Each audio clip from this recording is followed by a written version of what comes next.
download learning material. So if you go to this website, you're gonna see this. This is a programming basics with Python. So this repository contains a collection of Python basics with Python notebooks, and this is provided by University of New Hampshire Center for Coastal and Ocean Mapping, which is under this open source license. So I'm gonna download this course, and we're gonna start learning basic Python using these materials. So to do that, I'm gonna click on here on code and just right click on download as zip and copy link address. Then I'm gonna come back to here, and I had a bit of Python script here can download data. So what I want to download is I want to download it into this location. So I'm gonna just so this is location that I want to download in, which is my current working directory, and I'm gonna paste that in here. So this is the location of the GitHub repo, and that is the URL in this function. I need to specify where I want to download to. So I want to download to current working directory, which is this location, Hydrography Python Basic. So I'm gonna name it as basic GISPython.zip, and I'm gonna run it. So you notice that on the left here, when I run it, I can see that the basic GISPython.zip is downloaded. Come back to here. The next step is I'm gonna unzip it using Python as well. You can do that by just right click on the zip file and then extract all or using 7-zip, but I'd like to use Python. So in order to unzip it, you need to import the zip file, and you need to define the input zip file, which is say path here, and we need to define the output extract folder, which is I just call it basic GIS Python, and I run it using the extract all function. So I'm gonna run that. So you notice on the left here, we got the folder called basic GIS Python. When I open it, and it's inside that it's Python basics master. And here I can refresh this. I can go back to here and go to Python Hydrography Python Basic. Inside basic GIS Python, I have Python Basics Master, and I have all the notebook provided by the course here. So we're done for that, and now we can get started learning. So I'm gonna close this notebook and come back to there. So in this folder we can see that we have data, which are 3 text files. We have images, which are a couple of PNG, many PNG files. We have output. We have many notebooks. So we will start. The first one, welcome on board. So I realized that this is an amazing notebook, very well prepared by Center for Coastal and Ocean Mapping, NOAA, UNH, John Hydrography Center, CCOM, JHC. So that's great. So let's get started. So first is welcome on board. You are reading this notebook, so you are likely to be a student at the Center for Coastal and Ocean Mapping. So welcome. So as a student, you'll have assignments for the courses that you'll be taking. These assignments come in the form of practical laboratory exercise, presentation, essay, and many other forms. A large number of exercises have a significant coding component, meaning that you are expected to write some short computer program code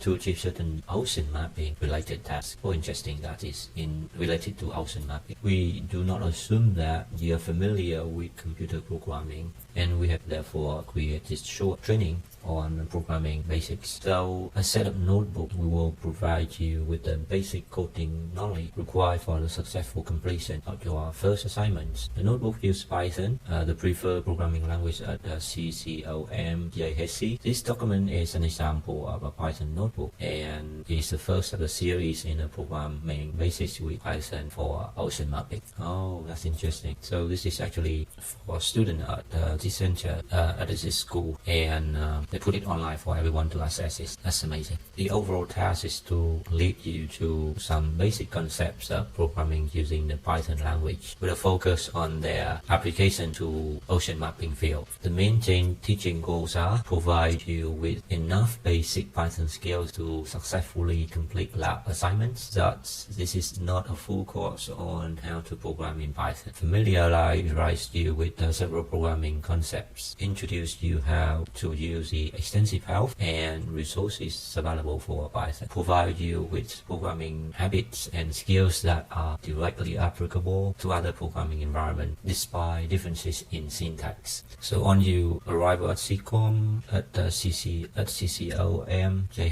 we will evaluate your understanding of the basic notation presented in this notebook during the orientation week.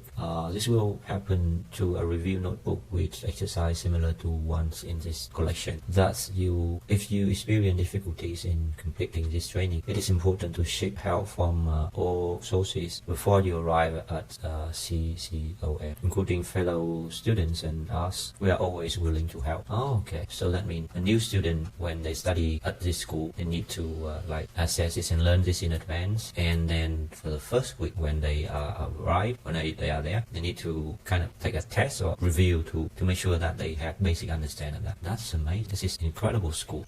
So we will use the following two symbols to guide you through the notebook. First one is a blue triangle with the key highlights, the key concepts. This one is an eye within a yellow circle, indicates the supplemental information. Thus, you may decide to skip this part at a first read. So why use Python? Python is a very popular programming language with application across different fields. Its popularity may be explained by a number of facts, such as the language is clean and simple, especially free and open source, and well designed. The additional benefits are a large library is available, a large community maintains thousands of third-party packages. Well, however, we need to be aware that Python has some weaknesses, which are it is slower, it is difficult to orient yourself and access the information. And in this notebook, they're going to use Python 3 because Python 2 will retire. Actually, it already retired. And along with basic concept of programming, this collection of notebook will help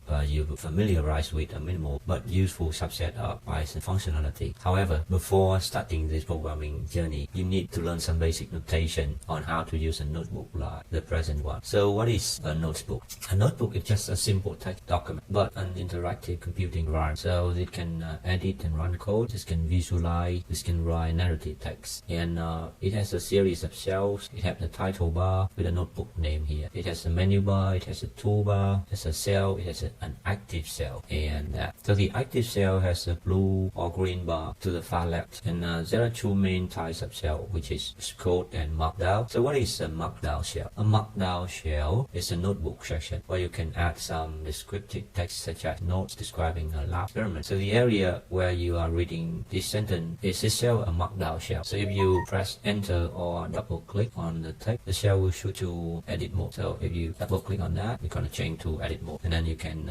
come back by control enter. So if you want to stop the edit mode, you can run shift enter like that, and you can shift enter.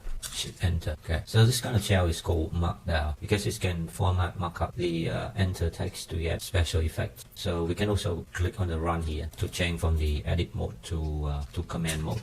To render the star, so for each instance, by surrounding a word, for example ocean, with a single asterisk or star character like this one, like that, the word will be rendered in italic like that. So that's interesting. Two consecutive of this character is gonna bring it above ocean. So let's make an example here. If we do this one and ocean, we're gonna have a italic, but if we do both ocean, we're gonna have a both ocean. That's interesting. So to render this one itself or other special character, we just add an backward slash character in front of it. So if we want to do that, we just put a backward. It's gonna be exactly what it is. But if we don't put that, then maybe it's not have plus.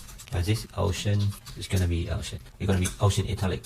But if we do the same, we put the backslash from the beginning, we're gonna have that. So that's interesting. A little bit small, so I'm gonna enlarge this a little bit more to get more space. Yeah, so it's gonna helpful the kind of same. Okay. So this collection of notebooks, you don't really need to learn more about Markdown. However, if you want to know more about it, this is a good link to. So we just go to this Markdown shell, Markdown basics, and heading and stuff, latex equation as well. So that is Markdown. Next, what is a code shell? A code shell is a notebook section where you can write, modify, and execute code. So the following is a code shell. You can recognize a code shell since it has a int to the file left here, this one. The code shell does the very basic tasks like printing the hello world text, or the next notebook will introduce the main concept of programming with Python. So at the time, you will learn to execute the code in a code shell. So to activate the code shell by just clicking it and then click the run button. I'm gonna show the toolbar here, so the run button here. Or just type in shift enter, so we can run that like run this one, or we can shift enter, or we can control enter. It's the same. So that to run the code shell. So if you got a hello world text under the code shell, congratulations. So you have successfully executed the Python code. It is strongly recommend that you execute a code shell anytime that you find one of them while reading these notebooks. It makes this journey more interactive. The print function will perform the action to display the text between the two parentheses. So the print is just one of many actions that are defined in Python. So in coding, these actions are called functions. You will soon learn about how many of the predefined Python functions, and also how to create your own functions. That's interesting.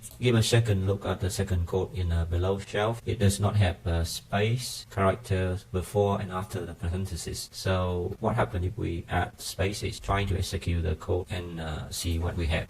It doesn't matter, isn't it? Python simply ignores the additional spaces characters. However, adding these characters does not follow the official Python coding style that is named PEP8. Interesting. PEP8 is the style for Python code. That's interesting. This is style for Python code. So what does it mean? So in this collection of notebook, we follow PEP8 coding style that does not allow additional spaces characters, just like this. So no spaces. Interesting. So this notebook have a handy function. That's a good thing to know. And the handy functionality named auto PEP8 to reformat the code that does not follow PEP8 coding style. Wow, really? To use it, you activate by clicking on that. Where I can find that? No. So to use it, activate by clicking in the previous code.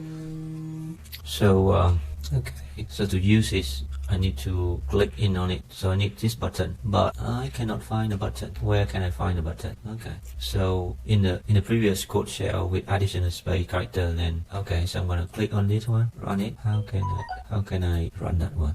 For some reason it's not working here. It's called auto PEP8. So basically, I don't know, but in my computer there's no this button. But it's interesting that they have this. This is the first time I know that they can have something like this in a notebook. That's so good. Also, I realized that this is not a normal notebook. They actually put a lot of effort on putting a lot of good content in this series of notebook. Yeah, and then they put it out for free for everyone to access it using APL license. That's amazing. So let's continue. So we don't have that button, so we just skip it. But we know something new here, which is PEP8 coding style. Okay, so we come to the last part of this notebook, which is notebook exercise. So each notebook contains text and example code, but also several exercises for you to solve. A test sheet with a pencil indicates the beginning of an exercise. A typical exercise has 3 parts, which is some text explaining the exercise, a show solution button that will load a solution for the exercise, and an empty or partly filled shell where you write your solution. So here is your first exercise. Write code that prints the following text. Python is easy to learn. Okay, that's very simple.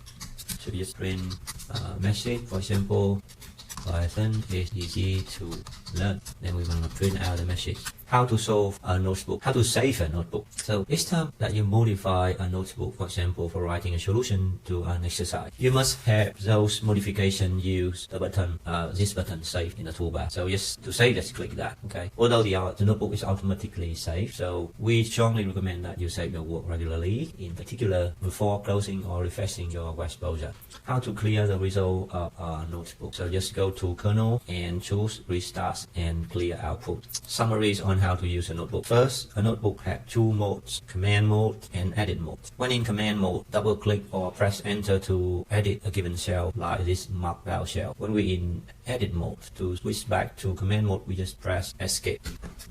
To stop the editing mode. To execute a cell, we click that button or shift enter or control enter. To modify the code to follow PEP8 coding style, you click on this button on the toolbar. To save or modify notebooks, click on this button. To clear the notebook result, go to kernel and restart clear output. So let's see how to access the other notebook. So to access it, you can right click on the first icon at the top left part of this notebook and choose okay, let's see the header and choose link in new tab. Okay, so once that browser open the notebook dashboard, click on the folder name. Okay, and then we can open other notebook. So basically here, so we just right click and open other notebook. Okay, that's simple. Question or comments, go to Piazza. I think this is not for, this is only for student at CC.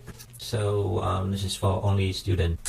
A red megaphone at the top right corner of each notebook provide a link to Piazza. Okay, so we can have some instruction on how to use Piazza here and some other useful references for that. So that's it for the first notebook, which is welcome on board. So again, this is amazing Python learning material from CCOM, which is Center for Coastal and Ocean Mapping, and OAA UNH, which is Hydrography Center for Students.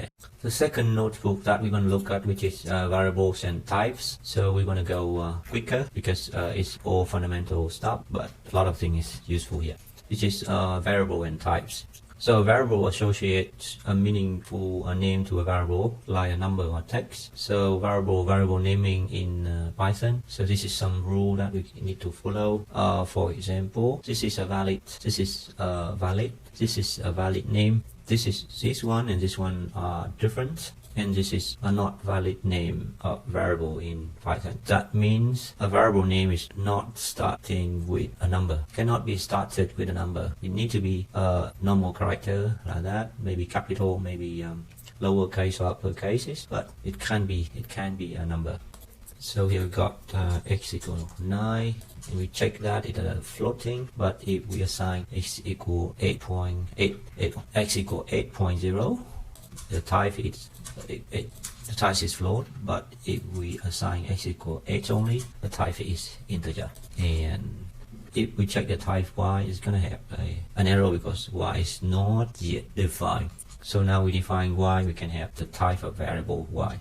Next is numeric types: integer, float, and complex. For integer, float is a floating number, complex is this kind of complex. So we can check this is float, this is integer. Numeric operators, so we can calculate like this. It's like a pocket calculator. This one is exponentiation in Python. So this is equivalent to 4 by 4. This is division. This is modulus or remainder. So this is remainder, sorry, so the percentage sign is remainder, but this one is division. It can be called integer division or floor division. So if we want to see, to get the round number of this division, we use this operator, double forward slash. If we use percent size, we're gonna get the remainder or modulus. So it looks the same here in this operation, but it's different because this one use parentheses here. So be careful when we do calculation. The order of the calculation would be the parentheses first, then multiplication, then plus. But here there's no parentheses, so multiplication first and then addition. Similar we can have here. It's going to be pretty much the same. So it's very simple. Using numeric operation with variable. So we can assign this, and we can calculate the result using these variables. Then we can print out the result variable. Similar, we can do that as well. So that is addition, multiplication, addition. Similar, we can have division. The text type, string. So if we assign a variable called programming basics with Python, we check the type of it. We're going to have str, that means string, short for string. And if we print it out, we're going to have that, the string. If we do subtraction for string, it's not going to work. Here we assign ocean mapping, and we can concatenate them together with a space in the middle, and we got that. That's very convenient in Python. Here we have a number of week is a number of day per week is 7. Then we can concatenate the string using plus sign here. A week has, and then a string, and then convert it to string, and then we get a week has 7 days. But if we change it to 8, we can have a week at 9 days. But actually, yeah, on Earth, a week has only 7 days. Here we have the year, and then we can print out the concatenation of that. And we need to convert the year into string using this function. So we have written this short code that display Python programming. So we need to modify it in the shell below to display programming basics with Python. If we run that, it's going to work like that. So we got Python programming basic with, but we need to, so here do the same Python programming basic with. Okay, so we need to modify this to get that. So that's very simple. We can just simply do that. We have text 1, text 2, and text 3, and text 4, like that. It seems that we can have a I think it's a join function, if I don't mistaken. So I'm gonna make a help there, the join function. I'm gonna search online or Python text join function. So here we're gonna string and then join. Okay, so if we have a list like that, separator, then we join the number of lists, we're gonna get that. Okay, that's cool. So let's copy this one. So like that. So we want to choose that to so the join, the separator now is a plus, is a that. So that the content is gonna be a separator dot join. Then we're gonna join all that together. All that takes 0. This is 1. This is 2. This is 3. And then we're gonna print it. So we have Python programming basic suite, but we want to Python basic suite programming, Python basic with Python, programming basic with Python. So it's going to be programming first, then basic second, then with the third, and Python third last. So we can accomplish that using the join function instead of using concatenation. But actually we achieve the same result.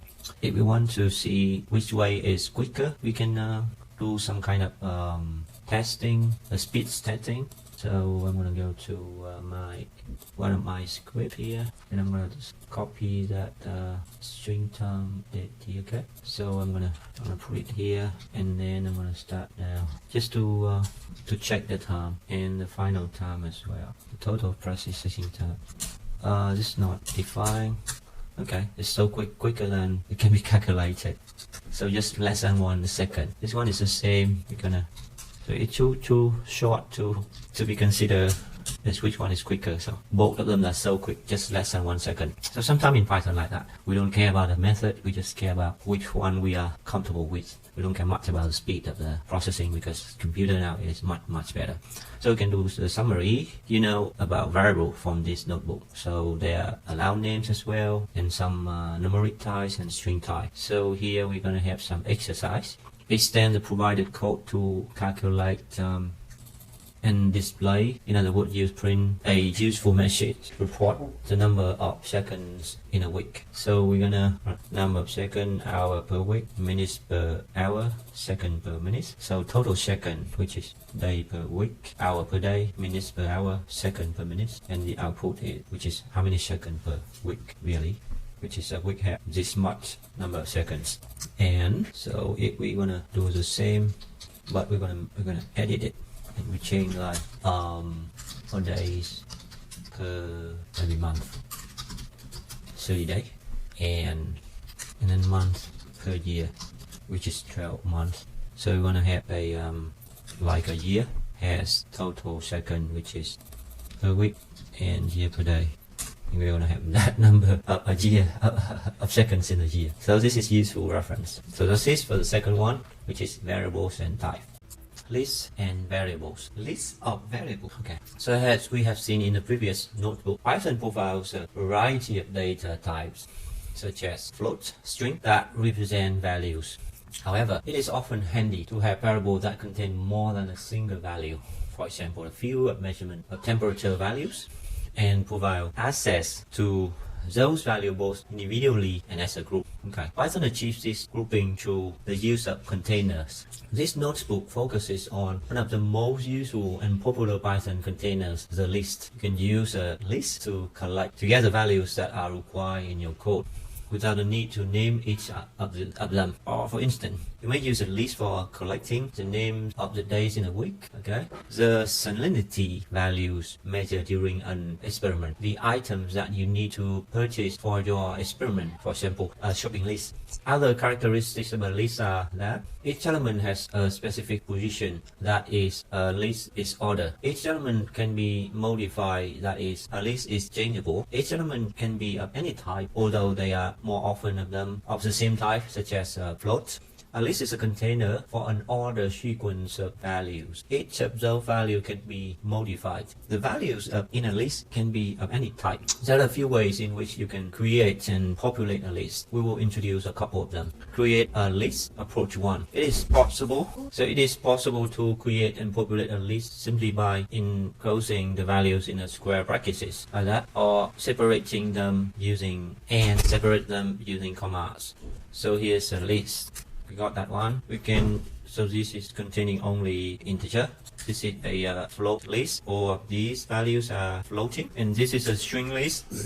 So a list contains all the days in a week. This one, list 0, and we calculate the number of the items of the list, and we print it out, which is 3 items. So the length function is used to count the number of elements in a container like a list. So if we want to get the first day in the weekday list, we put in the indexing number with the index 3, and we're going to get Thursday.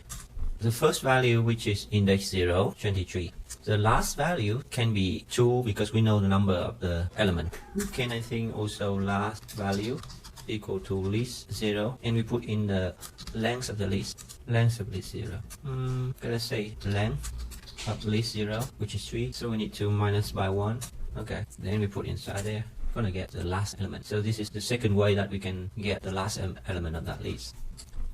We got list 0 here, and we want to access the element number 11, and we're gonna get an arrow which is list index out of range. That's simple because we have only 3 elements in the list, but we want to get the 11th item in the list, so it will throw out an arrow because there's no more than 3 items in that list. This one is, we got a list here, so the last item in the list can be also accessed using what is called reverse index here, and then it is 15. Here we have a list, and then we choose the reverse index to get the second item in a list. This is a list of salinity values, which is a floating value list. We want to get the third value, which is this one, and we print it out. And we define this again. So you just want to practice this again. So it's just the same. So it's exactly the same here. We got that. So we add the required code to print out the last element. It can be that one, but it can also be the length of that list multiplied by 1. Can also get the last element. Next is creation of a list, approach 2. So the second way we can create a list, which is using list and then using a pair of parentheses, and then we append the value into the list. So we got the first item, second and third item. So the append method is gonna add 1 item at the end of the list. List method. If we want to list all the list method, we just choose call the function there, and it's gonna add, it's gonna list all the list method here. So we got append, a very popular one, clear, copy, count, extend, index, insert, pop, remove, reverse, and sort. So many popular one, but I think append is one of the most popular one. You can find it everywhere. So the there function not only working for lists, but also working for any other variable. It will help us to show all the available methods and attributes of an object or a class. In here we have a list of this value, and we want to get the length of that. We print out the length of that list. So from the beginning, this list have 8 items, but after that, after we remove it 1 item, and we check the length again, and we get 7 items, and finally we print out the list. We get the list like this. So it's remove this item in the list. So if you want to remove an exact item in the list, just put in this function. That's this method. For this one is demonstration of remove. So we got the first list with 8 items like that. We print out the number of items. We define the 7 element using that indexing 6 indexing number. Then we call remove method to get that value. And then this number 6 here, 0, 1, 2, 3, 4, 5, 6. It's 64 is going to be removed. And then we print out the number of item in the list, and then print out the list again. So it's got from 8 item to 7 item, and 64 is removed from the list. In this one we got the depth list, which is different value of depths. We add one value into the depth list, then we print out, we get one more item at the end of the list. Similar here, we can do that, just copy, but maybe add another like 500, and we got that 500 here. Another exercise that we got ocean list is this one. So this is string ocean, what's that, set, is that cetacean list? So again here we got a list. Okay, so this is a cetacean list, which is a kind of memo. So we got bowhead whale, we got North Atlantic right whale, we got North Pacific right whale, we got Southern right whale. So if we remove North Pacific right whale, we're gonna have the number of items is only 3, so that is removed. Again, if we define this again, so this is for list of variables. Next is conditional execution. So we have been introduced to some key programming concepts like string lists. The kind of program that you can write with those concepts is still limited in scope. For instance, you do not currently know how to write a program that performs a calculation when a specific condition is verified. At the end of this notebook, you will learn to do this. Okay, so firstly, the Boolean type. The bool type, which is named after the famous mathematician George Boole, has only 2 possible values, which is true or false. So coding is easy, true, and then we're gonna check that type of variable, it is bool. Coding it easy, true, and then we can do some typecasting, which is string, and then put it. It's coding easy, true. Boolean expressions, here operator, and here the usage. This is equal to, this is not equal to, this is greater, this is greater or equal to, this is less than, and this is less than or equal to. This is different. This is less than or equal to, this is equal to, and this is equal to. So operator and true if both the operands are true, otherwise false, or true if either the operands are true or otherwise false. This one is, this is true, and this is true. For this one we got, this is true, and this one is true. Add comments to code. So here we got some comment to the code. For example, depth of the well meter is that one. Maximum water depth in the area, this is this variable. Well depth as percentage of maximum water depth, which is this one. So it will help us to explain the variable name and information it contains. Because sometimes it's very hard to define a meaningful variable information when the concept is more complicated. So to put a comment, you just put in the hash symbol before any note that you want to put in. So here we can put in a comment like that. Applying condition with if, else, and else. So here we get temperature is -10, and if temperature is less than 0, we print it out, it is cold. This one as well, the temperature is less than 10, and if the temperature is less than 0, print it out. So that is if statement. And if we use this, and because the temperature is 15, it is not less than 0, so nothing is gonna be printed out. Like this one as well, so because temperature is 35, it's larger than 30, so it's print out, it is hot. More than just if, else, and else. So here we have 5, which is 2.5. Second, sediment type is unknown. So sediment classification based on Crumbian phi scale. So if phi is larger than 8.5, sediment type is going to be clay. If phi is larger than or greater than 4, it is shale. If it's greater than -1, it is sand. Greater than -6, it is gravel. Greater than 8, -8, this is cobble. Else, any other phi size, it's going to be boulder. So this sediment type for the value up, and then print it out.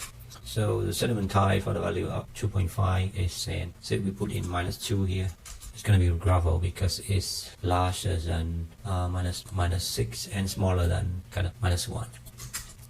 In this example, we got the curve strength is 5.5. The curve type is unknown.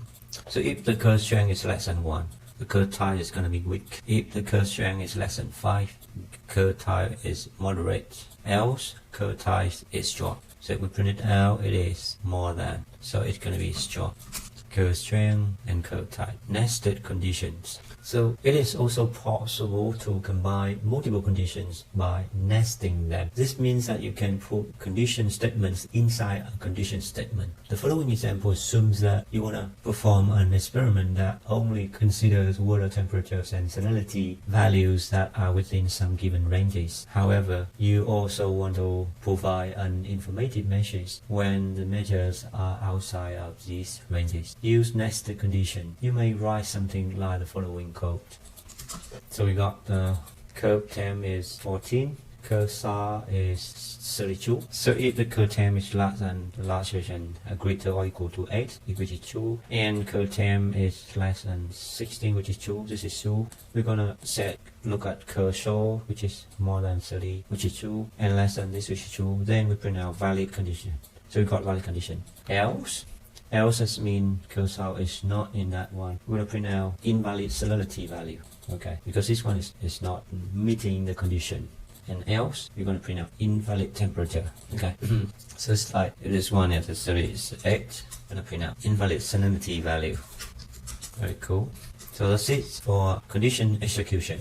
Loops. Learning about if condition statement has strongly improved your coding power. You know what is a list? List a variable notebook and how you interact with useful data container. After the conditional execution notebook, you can now also organize your code so that some actions are executed only when one or more specific conditions are true. We will now combine what you have learned by using a new coding mechanism, the for loop. So here we got a temp list, which is a temperature in degrees Celsius, and for temp value in the temp list, temp string is going to be the temp value convert to string using str function. Then we're going to print out the temperature is temp string and then degrees Celsius. So for every single item in the list, we're going to have a line, which is 5 lines in total. For this one, we got a water salinity in PSU, which is pressure something water salinity PSU. What does that mean for PSU? Practical salinity unit. So ocean salinity is measured in PSU, which is practical salinity unit. So for SAR value in SAR, for salinity value in salinity list, we convert it into a string and we print it out. Controlling a loop with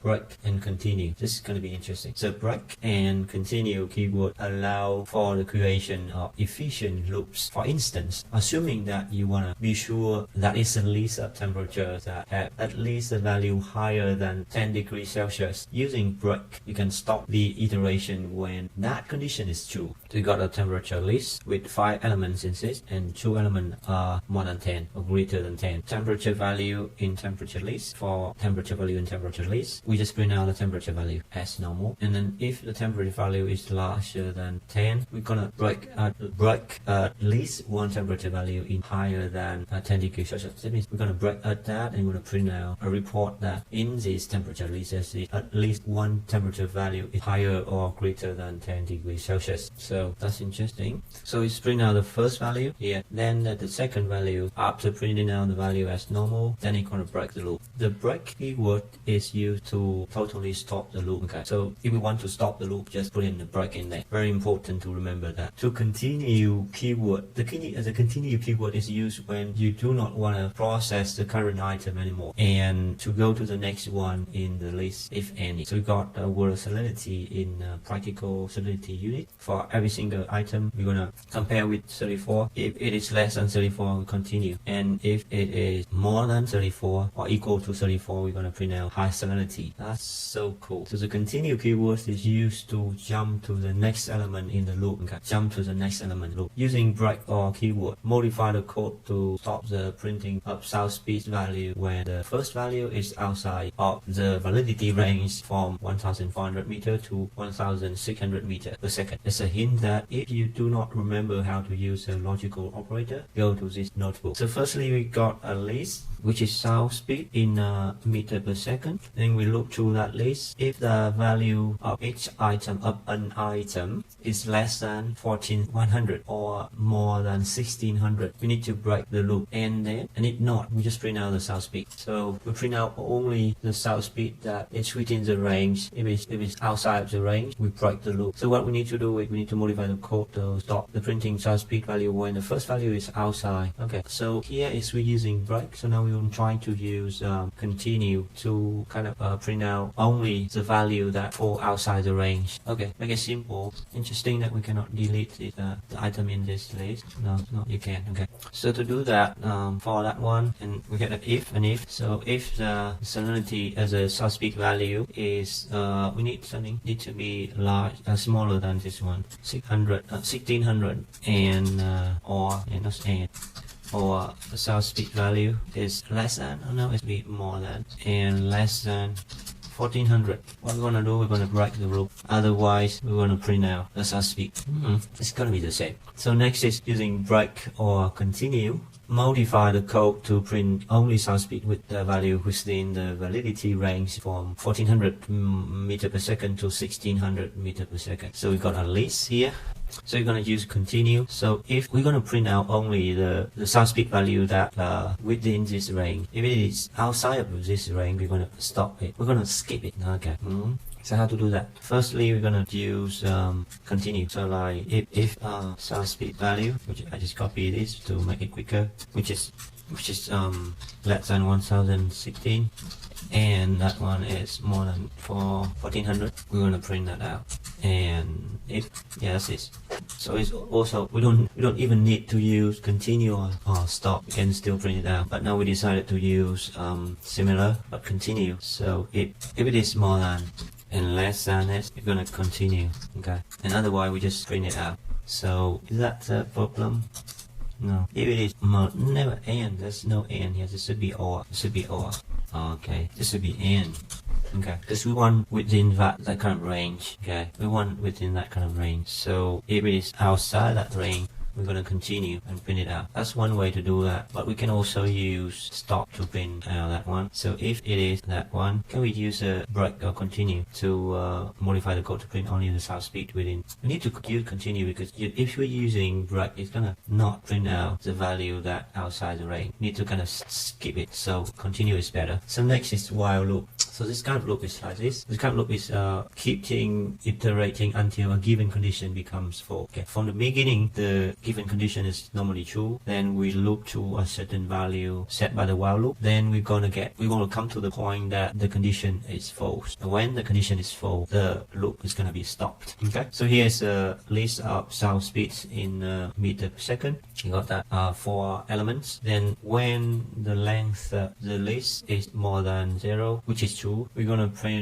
calculate the length of the list, and we're gonna print out the number of the element in the list, and we're gonna remove the value one by one, just the last one using the pop method. Then we're gonna print out the list again. So the values are need from the beginning after remove, and the value is already removed. This one return the remove value. So we run that. So this is value in the list, remove this, and we got this, remove this, got this, remove this, got this, and remove value, and finally the list is empty. That's interesting. So again here, that's very interesting point. Let me put in another trick a little bit to make it an example of something like a number with 1, 2, 3, 4, and we print it. We have value in the list and remove, and then remove element. Cool. So when we print out the list, we need to. So why we need to calculate this? This actually didn't do anything. What I comment this out, it still works the same thing. So you see that in this kind of list, this one is didn't do anything. Maybe it's a mistake that forget to leave that in.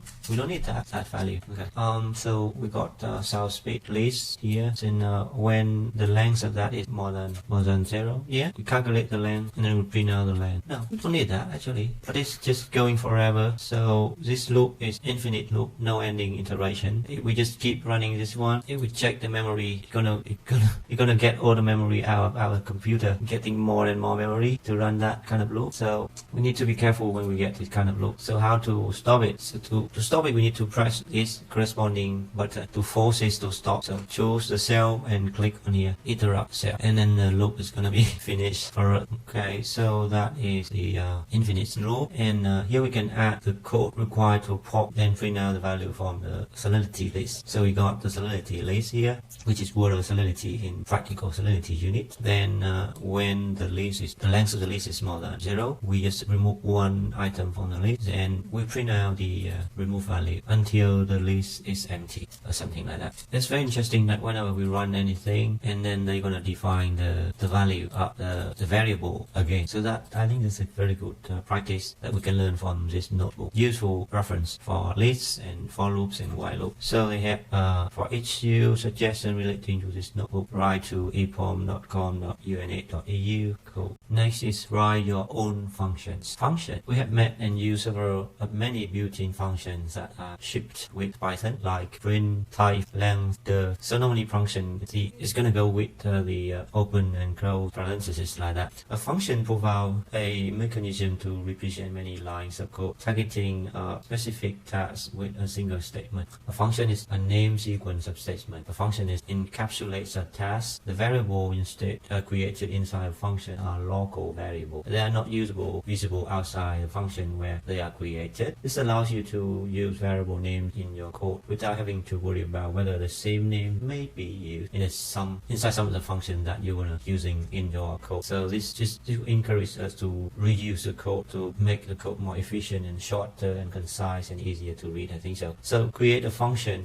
declaration or definition. So this is the way that we can create a function. We need this def and then put in the function name and then we put in a list and then we print out the list. So this function is print temperature list and we print the function, we got temperature print out. This is this function is print length of salinity list. So we're gonna define the list, measure the length of that list and print it out. Adding parameters to a function. So here this function will have one parameter which is salinity list, and if we put in the input arguments for this function, it's gonna print it out, the salinity list for us. And this function is so this function is going to take in a list, measure the length of that list, print out the length of that list. So we define the list here, and then we run the function, we're going to get that value with 7 items in that list. This function is the same print length salinity list. We take in salinity list, print out the length of that list. And okay, yeah, so we can do that. Instead of putting the name here, we can choose salinity list is equal to salinity values like that. For this one, we can print filter salinity list, which is salinity list, salinity mean, and salinity max. So for salinity value in salinity list, if salinity value is larger than mean and smaller than max, we're gonna print out the salinity. Okay, so how about we're gonna get more salinity value inside the list? Maybe change it to be 60. What is the mean and the max? We're gonna change the mean to, okay, just get it to 32 like that, and then we run this again. So we're gonna have more values. So just print out the salinity that meets the condition, salinity mean and salinity max. That's interesting. Next is generalizing the use of a function. So in this one, we're gonna have a function called print length list. The input is a list, and then just print out the length of that function. We run that, we just print out whatever the list is. We just put in the list and then we print out the length of that function. That list. So it takes whatever the list is, returning a value from a function. So in the function we can use return keyword to return a value. So this is function, and this function doesn't return anything. It has none type because it doesn't return anything. So if we want to return anything for a function, we need to use the return keyword. And then now we know that we return a length of the list. And then when we print out this value is assigned to that function result, and that is the length of the list. Functions and their local variables. So as previously stated, the local variables of function are only visible inside the function where they are created. So basically whatever it is, just inside the function, and when we finish running the function, that variable is automatically deleted from memory. So we define a function that calculates the flattening using the semi-major and semi-minor axis. So the function has a local variable named flattening. So we define calculate flattening a and b. So the flattening is a minus b over a, and then return flattening. So then a global variable holding a texture definition of flattening, which is called this one, which is another variable which is outside, which is global variable, that one. And numeric values of the semi-major and semi-minor axis of an ellipse is represented using a ribbon representing the shape of the Earth. So we have semi-major and semi-minor. Next, we print out the definition of flattening. So when we print this out, even flattening is defining inside this function, but this one is global variable, so it's going to be print out. We call the previous defined function, which is calculate flattening. Then we print it out based on which is semi-major and semi-minor. Then we reprint the definition of flattening. The use of flattening variable inside the function does not affect the values of the global variable flattening. For the whole shell, we just do explain that one. So we just run it. We see this print out the definition of the flattening. This print out the calculation result for the flattening based on two value inputs argument, which is semi-major and semi-minor, corresponding to these values. So the example above defines and calls a calculation flattening function that calculates flattening of an ellipse. The code has two variables with the same name, the local flattening variable and global flattening variable. So basically they're not affect each other because they are in a different namespace. Anatomy of a function. So this note has introduced a number of terms that are specific to function. To review some of these terms, we start by first creating code that defines and uses a very simple function. So a function called add a and b just return the addition of a and b, and we got value a and value 0 and value 1, and the result is add value 0 and value 1, and we print out the sum is the result. So this is a function, is a sum addition function or sum function. So here we got a very good visual explanation of some of the very important function concepts. So you got function parameters, function name, local variable, return statement, function body, function definition, function call, function arguments. Interesting. So if the function is defining, it's called function parameter. If the function is using, it's called function argument. Summary. So now you know how to write your own function. The combined mechanism to pass variables to a function using parameters and to return a value after its execution is a powerful mechanism to reuse code repetition and to better organize your program. We will end this notebook with an exercise that will give you a bit of more freedom of how to implement the code. Feel free to experiment with some of the notations that you have just learned, and the provided solution is just one of the possible ways to achieve the task. So here we got to write a filter float list function that takes a list of float values and returns only the values within a specific range. The validity range has to be specified using two parameters. And finally, print the return filter list out. So we got a definition of the function. We got the float list, we got the float min and float max, and we define the filter list is an empty list. Then we look to the element of the input parameter list, input list, and if the float value is larger than float min and the float value is smaller than float max, we're going to append that float value into the filter list. Then at the end of the function, you're going to return the whole result to the filter list. And now we can use the function.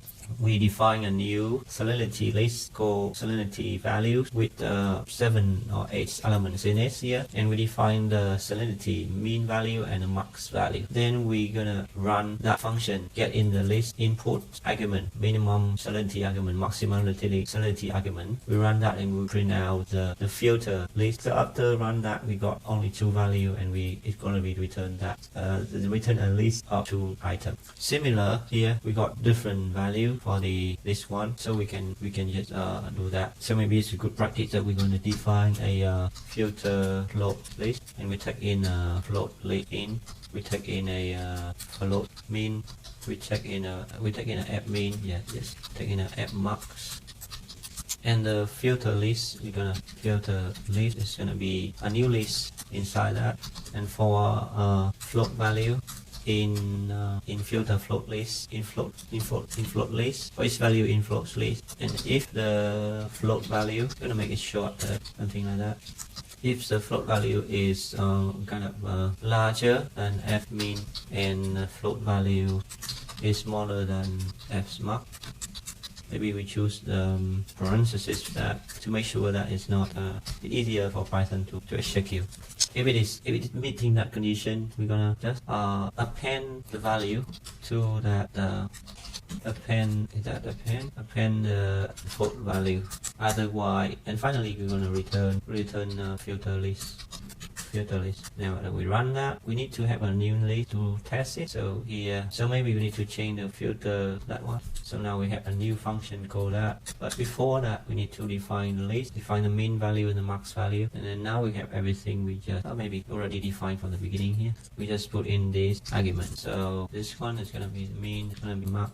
This one is gonna be salinity value, and we run it, and it got the same result. So that's it for functions. Read and write your own. Now this is write your own function. Now we done this one. Yeah. So we're gonna go to read and write text files. Read and write text files. So we have learned list, write function, loops, condition statement. However, a convenient mechanism to access data that you want to analyze is currently missing. In this notebook, we'll explore the use of file, since they are a common way to access store data. A file provides a mechanism for permanently storing information. There are two main types of file: text files and binary files. A text file is a file that only contains plain or markup text. A binary file is any other type of computer file that does not fit the previous definition of a text file. You can often recognize a text file by looking at the file extension. Commonly used file extensions are txt, asc, xyz.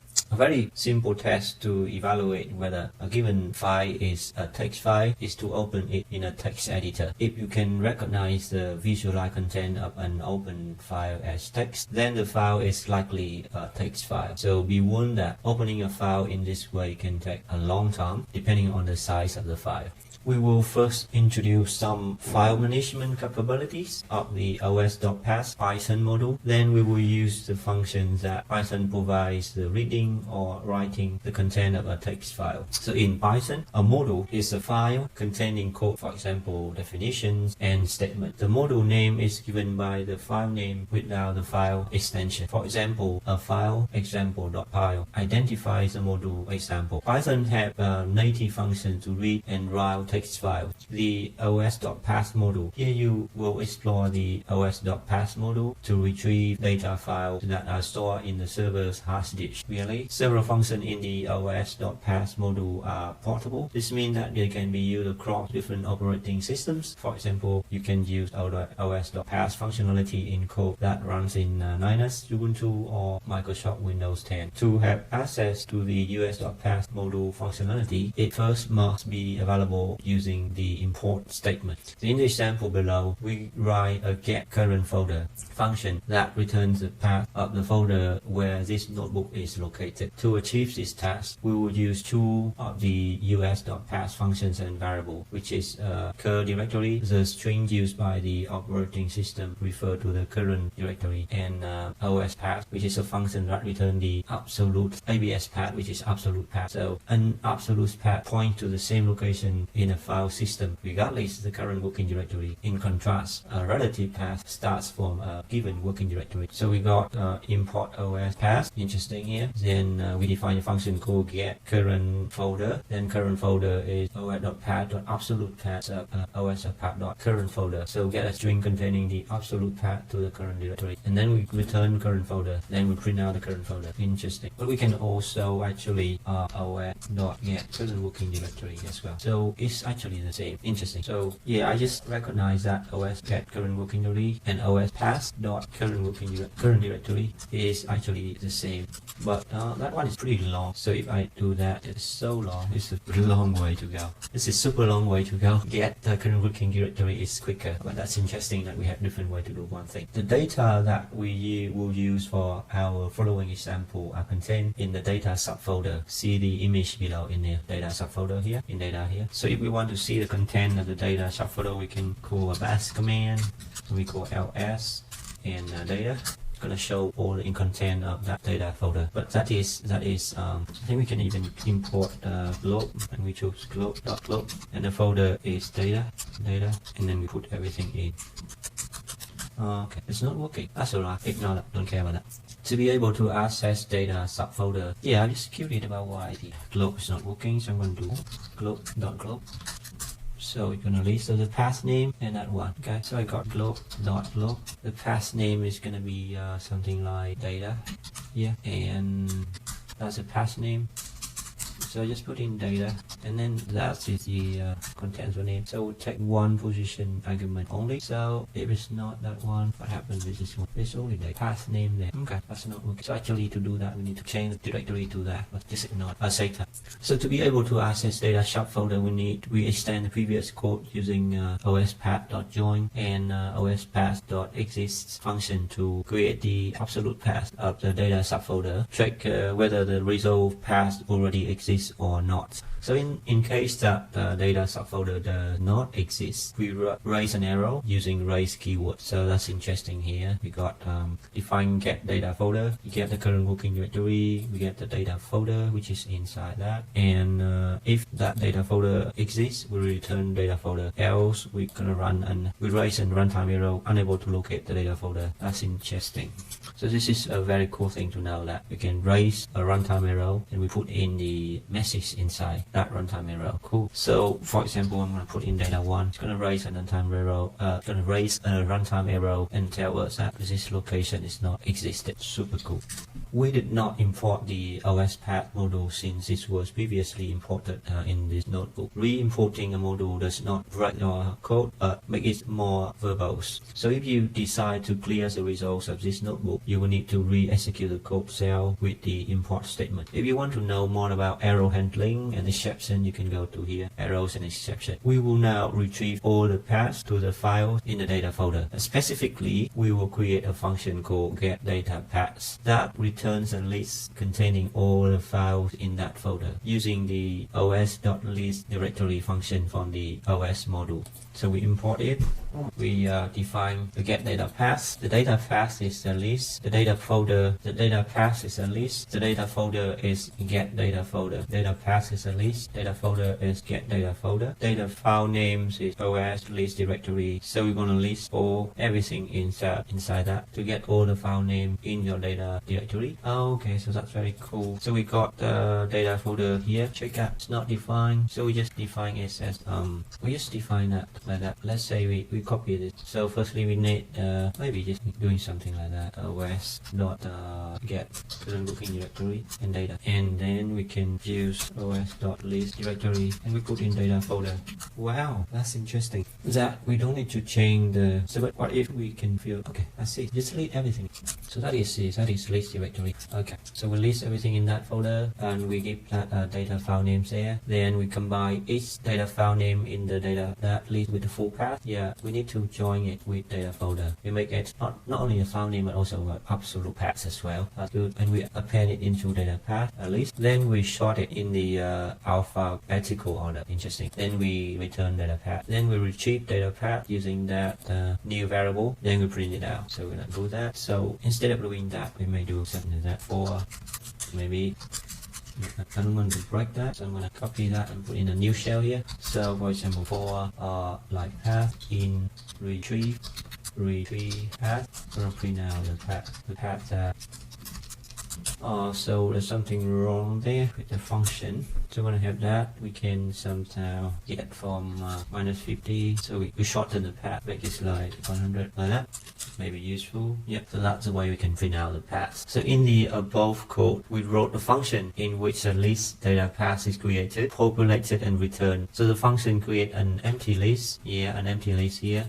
Call the previous created function get data folder. Use this function. So this function is just get the data folder. Just get all the paths of that data folder. So we use function inside a function. Return that. And when we have that location, the path, we want to list all the files inside that folder. So we use function from OS path module list directory and join, and then execute for the loop to populate the data path list and then return the populated list. So you do not need to remember all names of the available Python function, but you need to learn how to search them. The official Python documentation is a good place to start. You can get a list of the function in the OS path module by entering the OS path in a code shell. So if you want, you can do like that. os.path. Okay. So from the list of variable notebook, you know how to access an item in a list by its index. So in this particular case, to access the file name child text, we will use 1 as index in its second element in the retrieve path list. So we call child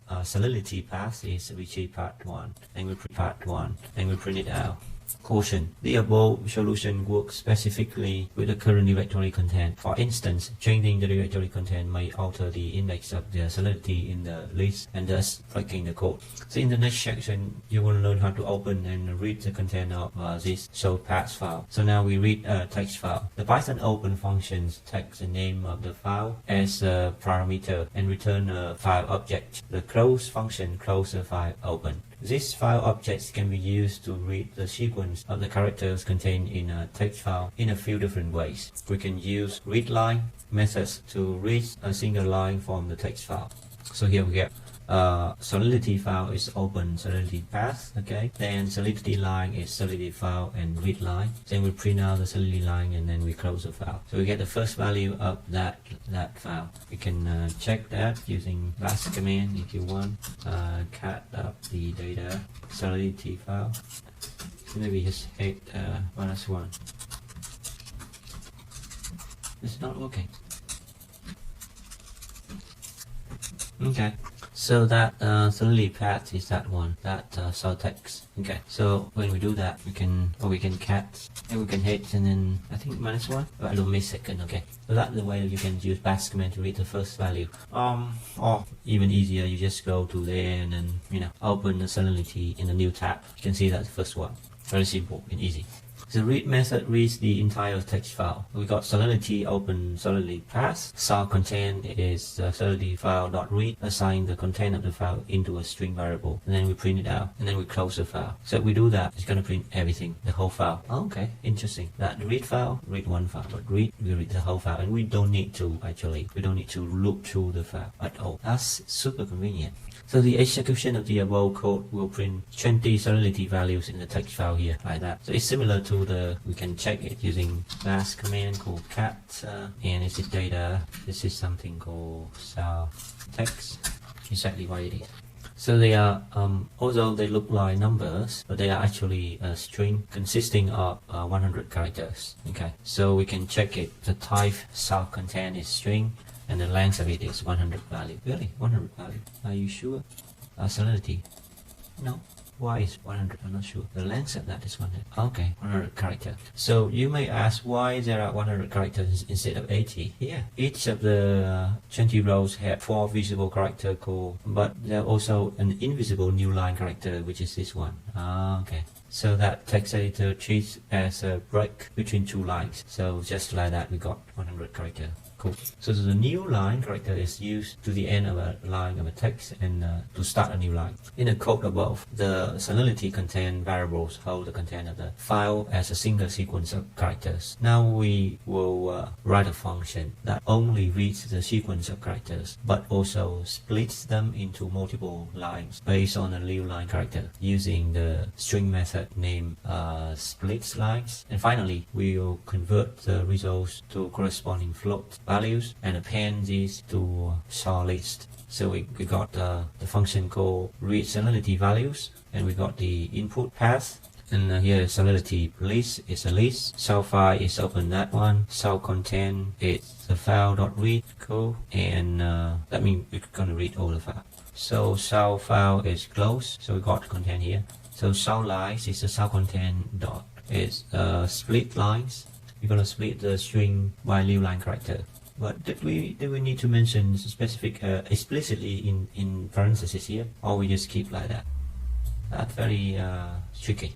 So for shell line in shell line, we're gonna append to shell list there, and we convert it into a float. Then we got a salinity list from a salinity file. Then now we can find it and check it, and we get a salinity list. So in Python, there are more efficient method to read a text file. We adopt an approach here that is simple to understand for a first-time learner. Okay, so this is actually easy to understand, but it's not the most efficient method to read a text file. That's interesting. So now we had an exercise that we will write a code similar to the previous code cell, but that reads the temperature file. In the temperature file, there's a hint that the path is the index 2 in the retrieve path list. So this is the same here. So we got that. And if we read the first one, it's not gonna work. So we check that the first one is CD, and it has multiple columns. So it's not simple like this one. Okay, so that is reading a text file. Next is write a text file. If you want to write a text file, you need to decide where to store it. For this collection of notebook, we will use the output directory that can retrieve running the following code. So this code is get output folder. So this is the absolute path to current working directory. It's a long way to get that. And the output layer output folder is ospath.join using that folder, which is an output because we want to write the file inside the output folder. Okay, and if the output folder exists, we return the output. If the output folder is not exist, we may create that output folder instead of raising an error. Yeah, maybe we can do that, but for now we just follow the instruction. So the output folder is get output folder.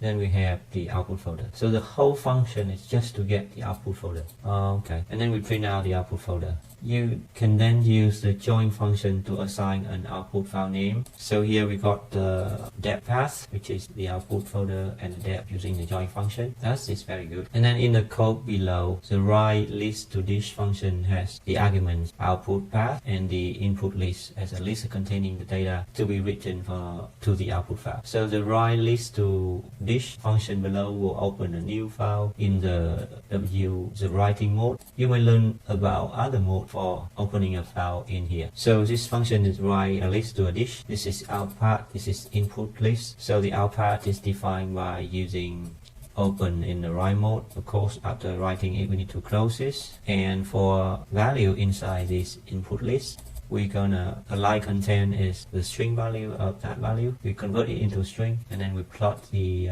new line at the end to make sure that when we write out, it's gonna be line by line. It's not a single long string. So and then we run that, and if we check output, gonna have a depth file like that.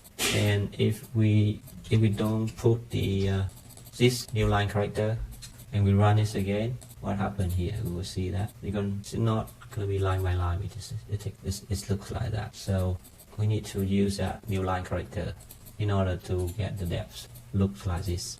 Okay. So write a code that prints the content of the depth file written in the above code shell. So we got the depth path using join. Then depth file is open in reading mode, and then we close it, and then we just read the content of that, and then for that one we just print it out. Very nice way to read content of the file. Read and write binary files. So although Python also provides access to the content of a binary file, you need to know the format specification on how the content is organized to properly interpret its content. So this kind of task is outside of the scope of this collection of notebook, but we can read it more in the binary file. Maybe Python binary, Python 3 binary tutorial, working with binary file. Yeah, so like that, working with file. So we write to a file, reading bytes from file, reading file line by line. So we can do that, and we can understand that. So reading line by line. This is text file. No, we want something that binary file. It's not working for now. So that's it for read and write text files. And binary is not covered in this series of textbook, but this is already really dictionary. So it's time to add your knowledge of Python containers. So in this notebook, we will introduce the useful dictionary container. So each item in a dictionary is represented by a pair, a key, and a corresponding value. For example, a dictionary can use to map a chemical symbol to the corresponding element name. As a possible pair would be H as key and the hydrogen as the value. A dict map a set of indexes called keys to a set of values to create and populate a dictionary. Similarly to the creation of a list, you can create an empty dictionary by calling its constructor. Items are then added by using square brackets and assignments like in the code below. So we define a new dict and we add in the key and the value, and then we print out the dict. Printing a dict shows the contents as follows. So all item pairs are printed between the curly brackets. The items are separated by a comma, and for each item the two parts are separated by a colon. So we can also create a dictionary using the method shown below. We define dictionary like this. So it look like when we print the dictionary out. So as in approach 1, creating for a list, the above method create a dict and its items with a single statement. The example below uses the same code as above, but splits the dictionary creation statement into rows for readability. So similar, but we want to do that like that.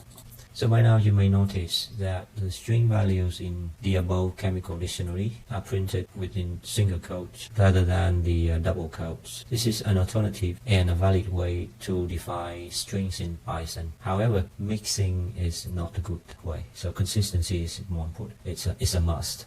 When you print the content of a dictionary, you may have the items presented in an order that differs from one that you use to populate dictionary. This is not an error, but a specific property of a dictionary. So a dict is an unordered container. The order of items insertion is not preserved. If you need to preserve the items order, Python provides a special dictionary called order dictionary. Populate and print a dictionary that pairs symbol with settlement types based on international scale, CL or clay, CF or clay. So this is in scale dictionary. We define new dictionary. In scale, that one is LBO, which is large boulders, BO which is boulder, CO which is cobble, CGR which is coarse gravel, MGR which is medium gravel, FGR which is fine gravel, CSA which is coarse sand, MSA which is medium sand, FSA which is fine sand, CSI which is coarse silt, MSI which is medium silt, FSI which is fine silt, and CL which is clay. And we print it out. So the in dictionary and then print. If we print an empty dictionary, we're going to have that empty dictionary. Okay. So comparison between a dictionary and a list. A dictionary differs from a list for several aspects. Brackets. A list is using square brackets and a dictionary is using curly brackets. Empty constructor is similar, pretty similar, just dict and list. Indexing. Indexes are only integers. Indexes can be almost any type for a dictionary. Order, yes, we need order for a list, but we don't need order for a dictionary. So in the above table, the almost any type for dictionary indexing is because the type must be hashable. For now, you do not have to worry about this, means as is outside of the scope of this notebook. If, however, you want to learn more about hash function here. What is that? Which is hashable. So hash function. What is hash function? Hash function is any function that can be used to map data of arbitrary size to pixel size values. Arbitrary size to pixel size values. The values returned by hash function are called hash values, hash codes, digest, or simply hashes. The values are used to index a fixed size table called hash table. Use a hash function to index a hash table is called hashing or scatter storage addressing. So that is hashing. So glossary. Okay. What is metadata? In ocean mapping, you will encounter metadata, which is of critical importance. Metadata are a set of data that gives information about other data. One of the most common uses of metadata is used to help discover and identify data resources. There are different metadata standards for different fields of study. In ocean mapping, you may encounter many of these standards. However, in this notebook, we will not explore them.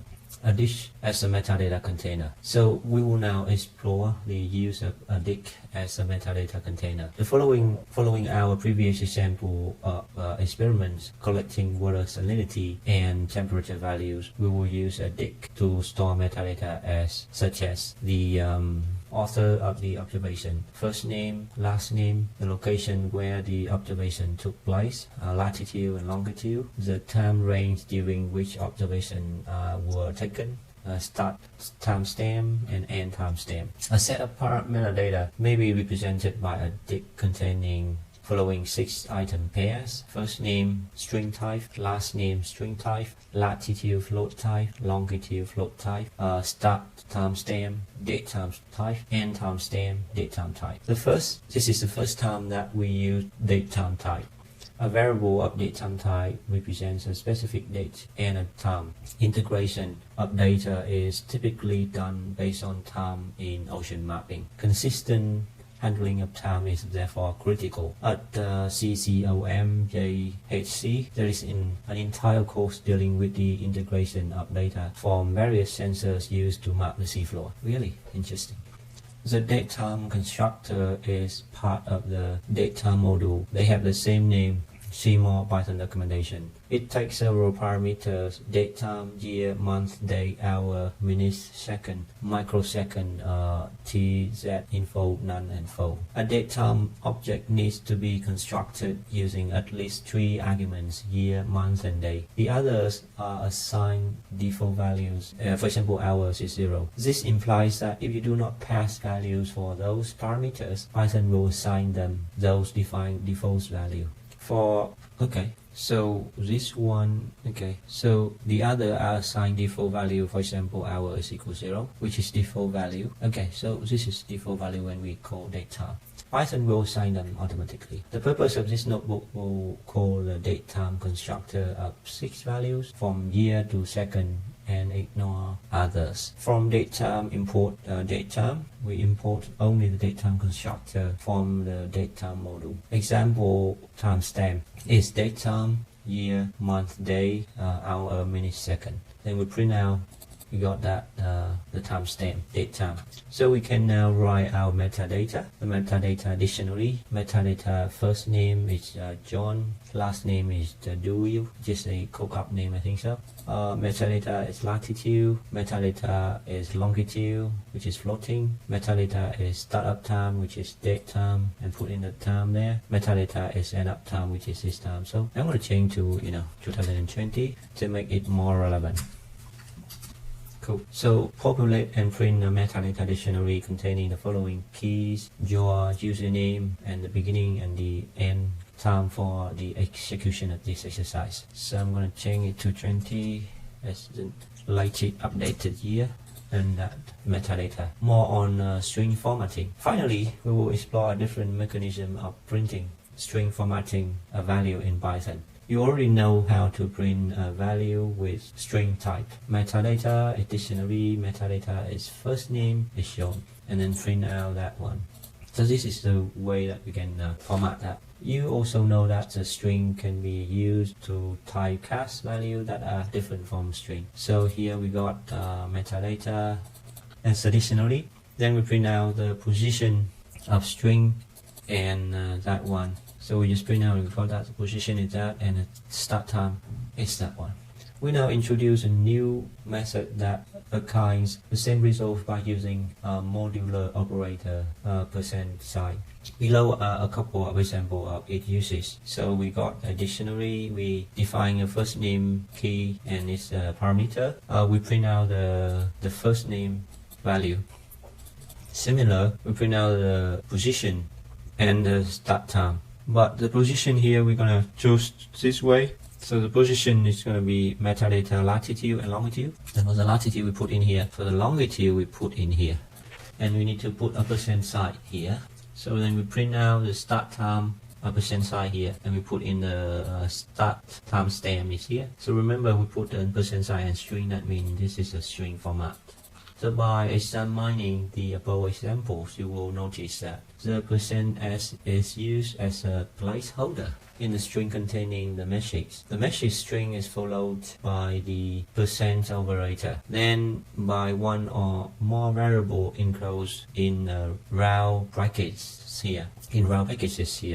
Brackets here. So in the above code, the value inside the rounded brackets after the percentile operator creates so-called tuple. So a tuple is a Python container similar to a list, except that you cannot modify the content after creation, an immutable sequence. So string formatting using %sign operator provides additional printing option. One of these options is to define how many decimal digits to print for a float value. So for instance, if we by using like %sign and .4f as a placeholder, Python will print only the first 4 decimal digits.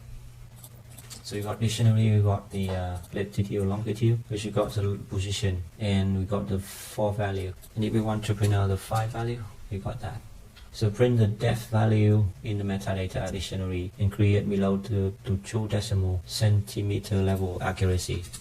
So here we got it 2 centimeter level of accuracy, but if we want we can have the 3, and this is a floating value similar to this. So we can just print out the depth is that one, but we want like 5, accuracy is 5, value after decimal point. So here are all useful reference. So that's it for a dictionary. So this notebook is very interesting because it not only teaches about dictionary, but it also has the concept of metadata. And that's interesting that the dictionary is used a lot for metadata documentation, because we can search for information easily, and it doesn't require to put information in order like a list.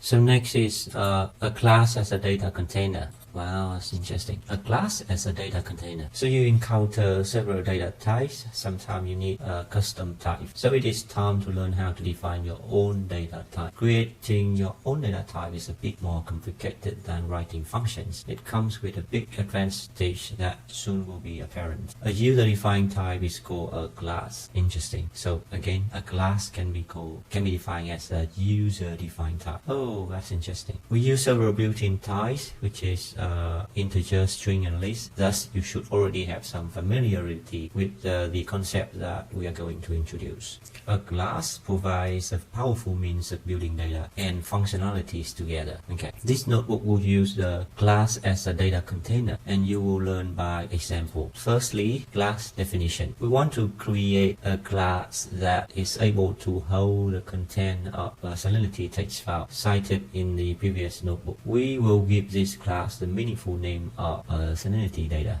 This is what we need to define such as a class. So we need the keyword called class or statement class salinity. Then we have some definition for that. So a class for salinity. So in Python, this is a special string named docstring. The first line of the above code called class keyword and the class name salinity data with a colon. The second line is a special descriptive text called docstring that provides a brief introduction or explanation about the class. The description is between triple double quotes by that, in other words, triple quotes. A class definition always starts with a class keyword. Once defined, we can create an object or an instance of the salinity data class by calling it with a close and open and close parentheses at the end. So here we run this, we're going to have we didn't define it, sorry. We're going to have a new object. So a class is a factory for creating new instances of a given type. A class instances are commonly called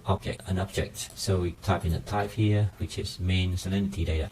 Before the salinity data class is defined in this notebook, the full name of the type is main salinity. At this stage of learning Python, you can safely ignore the main dot part. At the moment, this newly defined class is not that exciting. We will soon start to produce it with the number of powerful attributes and methods. The class attributes are variables that capture all the information describing the class. Thus, class attributes maintain the state of each class instance. The class methods may modify the attributes and thus its state. The class method definition must always have shelf as the first parameter. Okay. Class initiation and attributes. The class initiation is done by a special method called init shelf. If you don't provide init shelf method like in the code below, Python will create one for you behind the scenes implicitly. In the init shelf method, you should declare all the class attributes. A class attribute is a property. It's a variable that will be present in each object, instantiated from a given class. So it's a bit hard to spell that one for me. Class salinity, the class for salinity, that's a class, and when we initiate the initiation of the class using init itself, and we define the metadata as a dictionary, and so values is a list. So in the above code, we declare that the class has an attribute name called metadata that will be initialized as an empty dictionary, and an attribute name is solve values that will initialize as an empty list when we just create a new object from the class. So you can access the class attribute using dot operator. So here we got we need to run this as well to define the class before we create an object. So here we got salinity class. and we print out the value. We didn't have any value yet, did we? No, we didn't. So the above code prints the list contents of SMT list. This is not surprising since an empty list was created in this method. Now we can write a temperature data class definition similar to the above salinity data. Then we can create an instance of that class and print the temperature data, temperature values. So here we got the class temperature data, a class of temperature data. So we init that. We create an empty and then we just print it out. So there is much more than that you can do with a class, but this is the amount of information that you will need to complete the programming basics with Python training. If you are interested in learning more about classes, you might want to explore Introduction to Data Science notebook code. So that's finished a class as a data container. Summing up, so this is the last notebook of this collection. We will not introduce significant new concept, but we will apply what has been discussed in the past notebook code. We will do this by creating a class that holds the data and a function for reading and writing data in a format that is more complex than previous encounter. Wow, interesting. This is a text content of the cd.txt in the file data folder. It looks like this. If we go to the data folder, open like this, and we got this text file. So it have the first is date, the second is time, the latitude and longitude, which is CTD, and we have 1 column, 2 column, 3 column, and 4 column. As you can see in the above image, the first 4 rows contain some metadata describing when where the data were collected. Starting from the 5th row, and the file has a structure of 4 columns with observation of depth, sound, speed, temperature, and salinity. In ocean mapping, it is common to collect multiple oceanographic measurements using a CTD instrument. Okay, so what is a CTD instrument? A CTD or sonde is an oceanography instrument used to measure conductivity, temperature, and pressure of seawater. So C is conductivity, T is temperature, and P is pressure of seawater. So CTD is probably pressure is depth. So CTD is conductivity, temperature, and depth. Cool. Data class creation. As done in the A class as a data container notebook, we will create the first class with the init self special method. Import OS. The class name is CTD data. We have some comments on this is string for the class. Then we call the init with self method, and the metadata is the dictionary. The depth value is a list. Salinity is value. Temperature value, no, this is CTD, which is conductivity. Is that conductivity, depth, temperature, salinity? I don't know. So the above class is richer in attributes than the previous ones that we created. We need to accommodate the metadata and the 4 columns representing different types of observation that we see the data. Data path retrieve. So we will retrieve the full path to CTD text file. So we get the data path by doing like this. I think it's kind of a long way to do that. So create a list, then current working directory folder, the data folder, and then we join them together. We list all the stuff inside that folder. Is that kind of long way? I think so. This is very long. For data file, in data file name, the data path is going to be joined to data folder and data file name. Cool. So every single file name will be listed and append to this data list and return to this function. So basically, this function is going to list all the data path in the input data folder. Retrieve path is going to run that function, and then the input path is going to be retrieve path for the first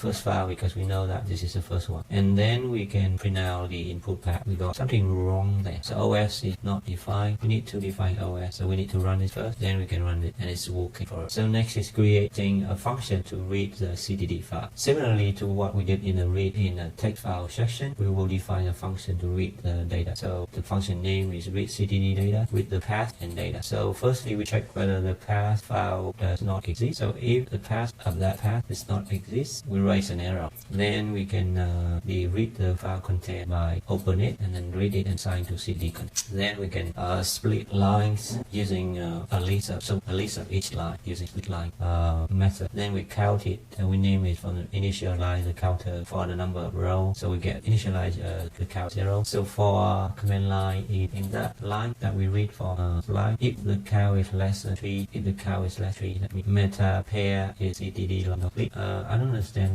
why we do. So I'm going to save it here. So the count is actually 0, and we want to do a loop to 4, 1, 3, 4 because of the file is 1, 3, 4 line. For first line is data, is metadata. Okay. So if the count is less than that, we treat it as metadata. Okay. So metadata pair equals CTD, which is this one for every single, and we split it. We split the line because we know that it have kind of controls. So we split it and we have the date and that. So when split it, we have 2 item one line, okay, which is a pair. Then we're gonna, so we got the count is less than 4. We treat it as metadata, and we use a split method to make a pair. So just to make sure that we understand what it is. So here we have this one as a string, and we split it.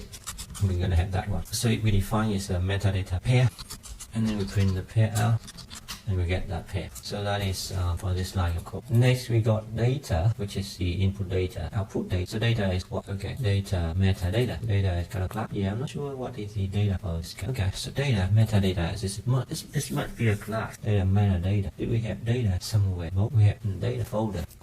Let's ignore it. So metadata pair is, of course, we need to understand that thing, the class container. Did we create a container lab? Did we create before get the CTD thing? So when we run, we put in the CTD data. Okay, yeah, so this data is a class, because the data is a class or an object, so you can asset metadata attribute. Then you assign that metadata attribute to this metadata pair. You assign out the pair second, because you get the second value. So you get this part, okay, and the pair 0 on the left, pair, so 0 and 1. Basically, you view out the data from metadata object. Okay, then we're gonna else. So if the cow is more than or equal to 4, which is like from last 5 here, we're gonna treat it as measure. So it's a measured value. So the measure is gonna be that one. So it's like this one. If we place this one out, we're gonna have measure that one. Looks like that. Then we just get one by one. So the depth value, which is first one, the sound speed value, which is the second, temperature value, which is third one, and the salinity value, which is the fourth one. So good. Okay. Then we increase the count until we finish the for loop. Yeah, actually we can use the enumerate way, but count is not so good with that. And with that we can define the read data from. We got the path, we got the data object, I think so. So next we're gonna delete this one out of code. So in the above code we use a string.list method. This method return a list of the word in a string by splitting a limiter, for example colon pass a parameter. So here we got time string is that one. If we split using that colon, we're gonna have time list gonna be just that one. We want to put in the whole time. So in case that the limiter parameter is not specified, as we did for the measure section of the code, the following split algorithm is applied. Will run up a consecutive white space regarded as a single separator, and the result will contain no empty string. Start end of the string has leading or trailing white space. So this sentence comes from the option official Python complete. We will read the interpretation to you to help you look at the example below. So sample string is this one, and sample list is sample string, and split it. And after do that, run with see what happened. We got it's just all the empty is eliminated. So we got a list of all the elements. So that is very convenient way of retrieving getting data. So now we can read the data. So now it is time to create an instance or instantaneous. How to spell this word? So I just check the dictionary and this spell like instantaneous. So we just skip the T. So instantaneous. Okay. Our CTD data class, and to call our read function. So here we make an object for CTD class. Then we choose that to put in here to read data. Basically we read input data, put data into CTD data, and then we read that. So now we can see that CTD metadata have all the information: the date, the time, the latitude, and the longitude. This is an amazing way of getting info from a text file and assigning information into a class or an object that contains information, and then after this you can retrieve the information easily when we have more complicated queries. So then we print out the number of sample, which is the length of the depth value, and we put in as a string here. So number of sample is 30. So the data are now loaded in memory. We can check the success of this operation by printing depth and sound speed value. We will do this by accessing the value by index with the help of the range type. So a range with an integer value as single parameter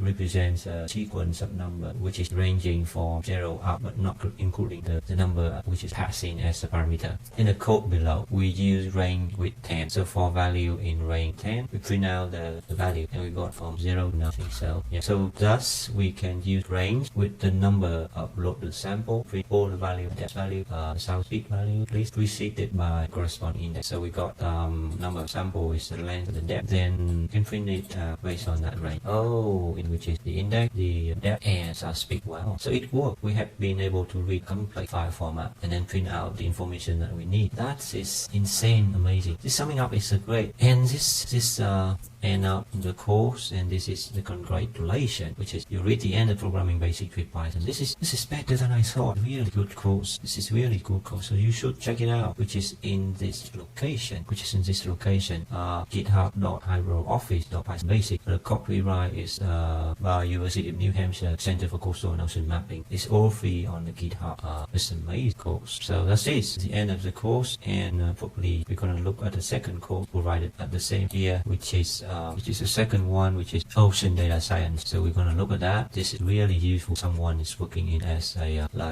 ocean mapper or marine mapping or oceanography or just river survey is also useful as well. So that's it.